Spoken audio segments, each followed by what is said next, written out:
नमस्कार, मैं हुसैन शेख और आप देख रहे हैं वैनिटी टाइम्स। आपको पता है कि हम टाइम टू टाइम कुछ अच्छे एजुकेशनिस्ट को आपके साथ मिलवाते रहते हैं, उनके विचार जो हैं से आपको अवेयर करते रहते हैं ताकि आप कुछ सीख सकें, कुछ समझ सकें। आज हमारे साथ इस रीजन की जो पंजाब रीजन है, या हम इसे नॉर्थ रीजन भी बोल सकते हैं, कि रिनाउंड प्रिंसिपल हैं मैडम हरमीत कौर बड़ैच हैं, ननकाना स्कूल की प्रिंसिपल हैं और लुधियाना ननकाना स्कूल की प्रिंसिपल है, और तकरीबन 20 साल का ह्यूज एक्सपीरियंस है और सीबीएसई की रिसोर्स पर्सन भी हैं। आज ये हमें हमारे साथ यहाँ कश्मीर आई हुई थी टूर, अपने बच्चों के टूर के साथ, और हमें यहाँ पे ये एक अच्छा और बेहतर मौका लगा कि हम इनका इन वादियों में, इन हसीन वादियों में आप दिखाएंगे जरा सर। इस वक्त हम पहलगाम में मौजूद हैं और पहलगाम में हमने सोचा कि इनका एक इंटरव्यू कर लिया जाए। मैडम, आपका बहुत बहुत स्वागत है हमारे चैनल पे। Thank you sir. आज यहाँ पे कैसे आना हुआ है? हम स्टूडेंट एक्सचेंज पे आए हैं। यहाँ पर हमारा ग्रीन वैली स्कूल के साथ एक स्टूडेंट एक्सचेंज हमने प्रोग्राम शुरू किया। लास्ट टाइम भी हम आए थे बच्चों को एक एक्सपोजर देने के लिए, जो कि बहुत जरूरी है आज के टाइम में कल्चरल चेंजेस के लिए भी। कल्चर एक जब बच्चे आपस में आके देखते हैं तो एक डिफरेंट ही उनको एक्सपीरियंस मिलता है जब वो बच्चों के साथ इंटरेक्ट करते हैं। तो यही एक्सपोजर देखें। ज्योग्राफिकली तो हम दिखाते ही हैं अभी what is a valley, valley का कंसेप्ट समझाना और वाटर सोर्सेज का कंसेप्ट समझाना, ये तो है ही है, बट साथ में ये भी है कि एटलीस्ट उनको एक एक्सपोजर देते हैं कि जब आके आप बच्चों से बात करते हैं, अपने लेवल के बच्चों में क्लासरूम्स में जाके बैठते हैं, इंटरैक्ट करते हैं, उनके टीचिंग स्टाइल्स देखते हैं टीचर्स के, सो अपने साथ कंपेयर करते हैं। सो ये this is real learning actually. Ma'am, ये तो एक जनरल सवाल था, जो बेसिकली मैं सवाल आपसे करना चाहता हूँ। कौन सी अहम चीज है बच्चों के लिए, टीचर्स के लिए, जो अहम रोल करती है उसके करिकुलम में, उसके हर चीज ऑल डेवलपमेंट में, अगर हम कह सके? सर देखो सर, हमारा वैल्यू सिस्टम जो हमारा फैमिली का एक वैल्यू सिस्टम है, जो हमारा कि इंडियन कल्चर के साथ बड़ा ही ब्लेंडेड था, पर अब क्योंकि मोबाइल कल्चर आ गया, उसने बहुत ज्यादा उस चीज को हैम्पर किया है। बच्चे अलग रहना पसंद करते हैं, अलूफ रहना पसंद करते हैं। उन्होंने अपनी मोबाइल में अपनी दुनिया बना ली है, जो कि एक आने वाले टाइम में बड़ा खतरनाक मोड़ लेगा ये चीज, जिसमें बच्चों को एक दूसरे के लिए कोई इमोशंस नहीं रहेंगे। अब अगर हम पेरेंटिंग का देखें, हमारे पेरेंट्स का भी जो पेरेंटिंग स्टाइल है बड़ा अजीब सा हो गया। हम probably we are living in a world of convenience, जहाँ पे हम अपने प्रिंसिपल्स को अपनी कन्वीनियंस के हिसाब से मोड़ते हैं। आप भी देखिए सर, अपने बचपन में देखिए, जॉइंट फैमिलीज होती थी, दादा दादी थे, चाचा चाची थे, बच्चे थे, एक दूसरे के साथ लड़ते भी थे, एक दूसरे के साथ बांटना आता था उनको, एक दूसरे के साथ रहना आता था। कभी वो किसी की शिकायत नहीं करते थे क्योंकि सारे एक ही समान, उनका एक ही तरह से उनका ट्रीटमेंट होता था। और सेकंड बात यह भी, अगर पेरेंट्स के पास टाइम नहीं था तो दादा दादी के पास टाइम था। उनके मन में क्या चल रहा है, उनकी सोच है, क्या वो जानना चाहते हैं। So all that value system was carried on by the grandparents। अब न्यूक्लियर फैमिलीज आ गई हैं। न्यूक्लियर फैमिलीज में पेरेंट्स का बच्चों के लिए टाइम नहीं है। स्कूल्स में हम बच्चों को बोलने नहीं देते, क्योंकि हमारा आज भी टीचिंग स्टाइल क्या है कि साइलेंट क्लासरूम्स और डिसिप्लिन क्लासरूम्स। बच्चा कहाँ जाके अपने आप को, अपने मन में उनके क्या विचार उठ रहे हैं, वो कहाँ जाके शेयर करेगा? अल्टीमेटली फिर उन्होंने क्या किया, पोस्ट कोविड उनके हाथ में मोबाइल आ गया, उन्होंने अपनी दुनिया मोबाइल में बना ली। बच्चे यही सोचते हैं भी यहाँ से हमारे को गाइडेंस मिलती है, वो पहन जो हमारे को सोशल मीडिया बता रहा है वही पहन रहे हैं, जो खा वही रहे हैं। हमारा इतना माइंड उन्होंने, this marketing stunt probably it has happened, कि वो सारा कुछ उनका दिमाग, एक मोबाइल उनका दिमाग चलाने लग गया। उनके किसी के साथ उनका कोई इमोशनल कनेक्ट नहीं बन रहा है, रिश्तेदारी का उनको नहीं पता, कोई टाइम नहीं है पेरेंट्स के पास उनको रिश्तेदारी के पास लेके जाने के लिए, दादा दादी है नहीं है, साथ में नहीं रह रहे हैं। तो हमारे को ये पेरेंटिंग है। और सेकेंडली सर, कभी आप देखिए अभी पेरेंटिंग का हमारा स्टाइल क्या हो गया पेरेंट्स का। आप एक पेज लिखो, आपको चॉकलेट मिलेगी, आप पेज लिखो, एक आपको चिप्स का पैकेट देंगे। यही मैं हर बारी पेरेंट्स को कहती हूँ कि सर्कस के जानवर नहीं है भी, वो छलांग लगा के आएंगे। हम इसमें एडिशन भी है कि जी आप इतने नंबर लेके आओ तो हम आपको ये आप जो मांगोगे वो लेके देंगे, या जो भी आपको जरूरत है। हम इंसेंटिव्स देके उनको पढ़ाना शुरू कर दिया क्यों, बाय। और यही चॉकलेट चिप्स जो छोटी क्लासेस में छोटे छोटे इंसेंटिव्स हैं, बड़ी क्लासेस में आके मोबाइल मोटरसाइकिल हो जाते हैं। पेरेंट्स ऐसा क्यों कर रहे हैं? बिकॉज उनके पास टाइम नहीं है। वो टाइम को चीजों के साथ कंपनसेट करने की कोशिश कर रहे हैं, और वो ये सोचते हैं कि अगर हम ऐसा कर रहे हैं तो बच्चे खुश हो जाएंगे, हमारे साथ उनका कनेक्ट बनेगा। पर बच्चों के दिमाग में क्या है, father is a figure who is going to get you things. वो हमारे सिर्फ चीजें लाने के लिए ही पिता है। वो एक जो समा देने वाली बात है ना, भी parents should devote time to the children, यही है सर। आज के इतनी दौड़ लग गई है, पेरेंट्स के पास टाइम ही नहीं है, और इससे क्या हो रहा है, बच्चों के एक बहुत बड़ा डिस्कनेक्ट बन रहा है। तो उसका कैसा रोल होना चाहिए पेरेंट्स का, किस तरह से वो? सर देखो, बच्चे वो करते हैं जो देखते हैं। हम अपने पेरेंट्स की इज्जत करते हैं, अगर हम देखेंगे, बच्चे देखेंगे कि हमारे दादा दादी की इज्जत हो रही है, तो वो करेंगे। अगर हम उनको पूछेंगे तो वो हमारे साथ भी वैसा ही करेंगे। यही होता ना, दस्तूर यही चल रहा है। अब क्या हो गया, हमने छोटी फैमिलीज कर ली, छोटी फैमिलीज करते करते सर अब आधी तो रिश्तेदारियां खत्म हो गई। बच्चों को वो भी नहीं समझ में आ रहा है। बच्चे अब किसी की लाइफ इतनी फास्ट हो गई है, सारों के पास गाड़ियां, अब रात भी कोई किसी के घर में रहना पसंद नहीं करता है। हर एक को कोई कहता है मेरे को अपनी स्पेस चाहिए, मेरे को अपना रूम चाहिए, मेरे को अपना ये सारा कुछ चाहिए। हम अपने आप में इतना ज्यादा कि बच्चों को रिश्तेदारी में लेके जाना चाहिए। पेरेंट्स को टाइम निकालो, अपने जो भी हम मैक्सिमम उनको एक्सपोजर दे सकते हैं अपनी फैमिली रूट्स के बारे में, सर वो देना बहुत जरूरी है। बेसिकली मुझे भी जहां तक लगता है, शायद एग्री हूं आपके, जो जिस तरह से बच्चों के साथ पेश आना चाहिए, जैसे पहले हम मेरे साथ मेरे पेरेंट्स थे, वो हमें टाइम देते थे। इवन ये होता था कि अगर मैं खाना नहीं लेके गया घर से, आजकल क्या होता है कि भाई तू पैसे ले जा और वहां खा लेना। मेरे साथ कई बार ये हुआ कि मैं रूठ के चला गया तो मम्मा मेरे साथ खाना वहां देने आई। आजकल ऐसा कुछ, आजकल टाइम नहीं है ना सर। हर एक को कहता था मेरे पास टाइम नहीं है इनके लिए। अगर हम बच्चों के लिए टाइम नहीं निकालेंगे, हम लोग पेरेंट्स के पास एक ही प्ले होती है जी, बच्चों के लिए कर रहे हैं सारा कुछ, बच्चों के लिए भागा भागी कर रहे हैं, हम बच्चों के लिए ही कुछ करना है, पर आप बच्चों को टाइम तो दे ही नहीं रहे। उसका क्या कारण क्या है सर? हमारा दफड़ी इतनी हमारे में ना, हमको अगर आगे लोगों में क्या था, एक कंटेंटमेंट होती थी, जितना कमा लिया बहुत है, उतने में हम गुजारा करते थे। अब क्या हो गया कि हमारे को इतनी होड़ लगी, लाइफ इतनी फास्ट हो गई, हमारे को और चाहिए और चाहिए और चाहिए। हम अपना लिविंग स्टैंडर्ड तो बढ़ा ही जा रहे हैं, बट हमारा फैमिली का कनेक्ट जो है वो स्टैंडर्ड गिर रहा है। हम बच्चों को, हम हर एक पेरेंट आके सर हमारे को स्कूल में ये एक्सपेक्ट करता है कि मेरा बच्चा 90% होल्डर हो। मार्क्स और परसेंटेजेस ने इतना उनके दिमाग को ग्रिप किया हुआ है, they are not ready to listen to anything. चाहे बच्चा खेलने में बहुत बढ़िया है, उसको खेलने नहीं देते हैं। अगर बच्चा सिंगिंग में बहुत बढ़िया है, उसको सिंगिंग नहीं करने दे रहे हैं। उसका जो बच्चे का अपना पैशन है वो पेरेंट्स करने नहीं दे रहे, बिकॉज हर एक पेरेंट को ये होता है कि success means engineering, success means doctor, success means CA.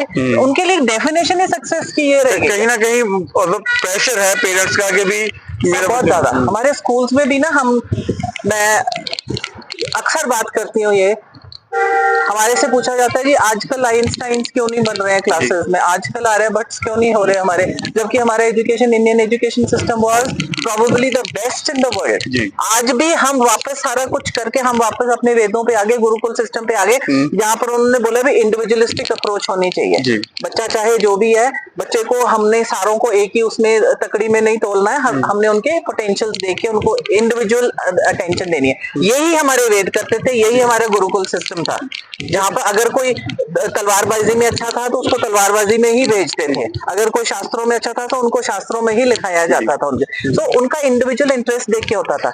अब हम सारा कुछ वेस्टर्न सारा कुछ देख के हम फिर वापस वहीं पर ही आ गए ना। पर हमारे अभी भी हमारे पेरेंट्स के दिमाग से ना एक वो probably that English British education system हमारा इतना ज्यादा ग्रिप हो गया कि हम सक्सेस को मार्क्स और परसेंटेजेस में ही तोलते हैं।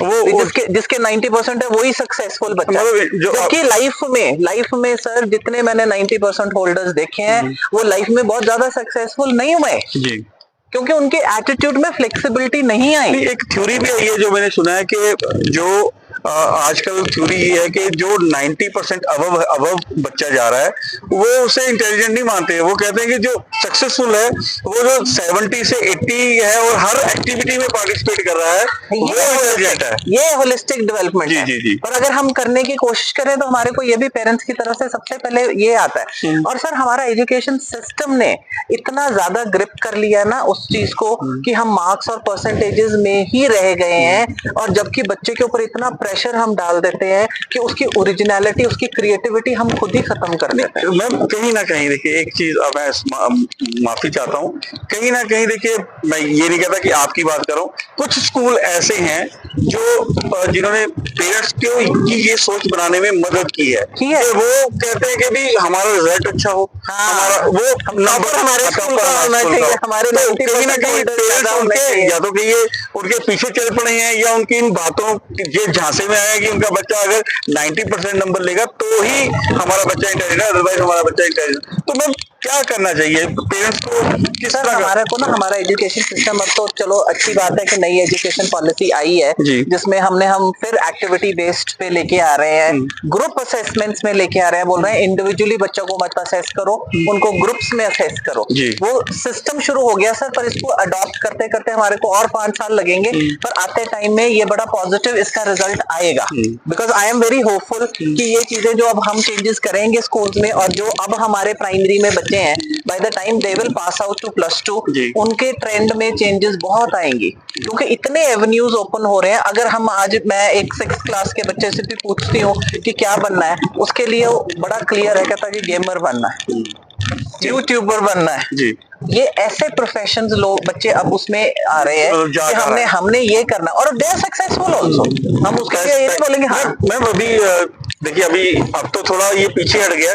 अभी पीछे क्या था कि अगर हम एक क्लास में जाके पूछते थे कि मान लीजिए 50 बच्चे हैं, उनसे पूछा जाता था कि भी क्या करना है, तो उसमें से 48 हाथ खड़ा करके कहते थे कि मैंने कनाडा जाना है। कनाडा स्किल लेके नहीं जाना, वहां जाके वो करना है। नहीं कनाडा क्यों जाना? क्योंकि मेरे पेरेंट्स कहते हैं यस, वहां जाके करना क्या है, या तो सामान उठाना है, या प्लम्बरिंग करनी है, या टैक्सी ड्राइविंग करनी है, ट्रक ड्राइविंग करनी है, या सिक्योरिटी गार्ड बनना है, इस तरह की वो लेके। सर ये ना हमारे सिस्टम की ना त्रासदी होगी, हमारी स्टेट की त्रासदी होगी, पंजाब की त्रासदी हुई है। और मैंने अपने स्कूल्स का ही जब एक बार एक डाटा हमने निकालने की कोशिश की थी, जो बड़ा इतना ज्यादा डिस्टर्बिंग था, मैंने वहीं पे बंद कर दिया जी। हमने ये रिसर्च करनी शुरू की, जो हमारे 90% एंड अबव होल्डर्स जो आज से 5 साल पहले बाहर जा रहे थे विद इन दीज 5 इयर्स, वो वहां पे जाके कितनों ने अपनी स्टडी आगे परस्यू की, कितनों ने डिग्री ली। सर आप सरप्राइजिंग मेरे से पूछिए ना, नॉट इवन 20% सर, सिर्फ 20% भी बच्चों ने जाके वहां पे डिग्री कंप्लीट नहीं की है। डिग्री बीच में छोड़ के PR ले ली, वो ट्रक ड्राइवरी, टैक्सी ड्राइवरी, पिज्जा डिलीवरी इन कामों में पड़ गए, और जो कि हमारा एक बेस्ट ब्रेन था जो 90% एंड अबव होल्डर्स थे। सो इतना ज्यादा डिस्टर्बिंग हो जाता है, फिर अंदर से मन को भी आता है कि हम कैसा एजुकेशन सिस्टम चला रहे हैं। ये क्यों है? कुछ थोड़ा इस पे रोशनी डालें कि ये ऐसा क्यों हुआ है। सर लोगों का ना एक ट्रेंड, जैसे कह लो ना, भी स्टेट में हम एक तो पहले बाहर जाना इतना आसान नहीं होता था। World may be it is part of globalisation, जब ग्लोबल थॉट्स आनी शुरू हुई, ओपन होना शुरू हुआ वर्ल्ड, तो उन्होंने एजुकेशन के लिए एक प्लेटफॉर्म्स खोले बच्चों के लिए, और बाहर जाना through education became very easy. अगर आपके पास पैसे हैं, 20-25 लाख है, 30 लाख है, 40 लाख है, आपका बच्चा आराम से आप एक बार ही भेज देते हो। और हमारे ज्यादा ये सोच के भेज देते हैं कि हमने एक बार ही तो पैसा लगा दिया, बच्चा अपने आप वहां पे जाके कमाएगा, खाएगा, अपना रहेगा। और बच्चे की अगर हम वहां पे उसकी लाइफ देखें तो सर बहुत बुरा हाल है, बहुत ही ज्यादा बुरा हाल है। हम यहाँ पे तो बच्चा पानी का गिलास अपने आप नहीं उठाता है, वहां पर हम एक्सपेक्ट करते हैं कि एक बार ये वो बाहर वहां पे लैंड कर गया, मतलब वो काम करेगा, वहां पर काम करके अपना रहना सहना, अपना खुद अपना खर्चा उठाएगा। अब हम एक 16, 17 साल, 18 साल से बच्चे से ये एक्सपेक्ट कर रहे हैं, जिसने कभी काम नहीं किया है, कभी उसने कभी जिम्मेदारी नहीं उठाई है, जिम्मेदारी उठाई नहीं, सडनली हम उसको बोल देते हैं ये रातों रात रिस्पॉन्सिबल हो जाएगा। ऐसा होता नहीं है ना सर। कितने बच्चे रिस्पॉन्सिबल नहीं कर इसे रहे हैं। किस तरह से मैनेज किया जाए, सजेशंस कुछ सर आपके लिए? हमारे यहाँ पर इतने ज्यादा एवेन्यूज हैं, हम जब खुद हम एक अच्छा टीचर ढूंढने की कोशिश करते हैं, हमारे को एक अच्छा टीचर नहीं मिलता। लोग बोलते हैं कि unemployment is the problem in India, unemployment is the problem in Punjab. Sir unemployment हमारी प्रॉब्लम नहीं है, अनएम्प्लॉयबिलिटी हो गई हमारी प्रॉब्लम। बच्चों में एबिलिटी हम डेवलप ही नहीं कर रहे हैं। जी, वो एबिलिटी डेवलप करनी बहुत जरूरी है। इनको स्किल एजुकेशन स्कूल्स में देनी बहुत जरूरी है, जहां पर इनको ऐसे मतलब प्रोग्राम्स लेके आने चाहिए जहां पर बच्चे फाइनेंशियली खुद अपने आप को इंडिपेंडेंट एंटरप्रेन्योर्स बने, जी, rather than job seekers they should be job creators.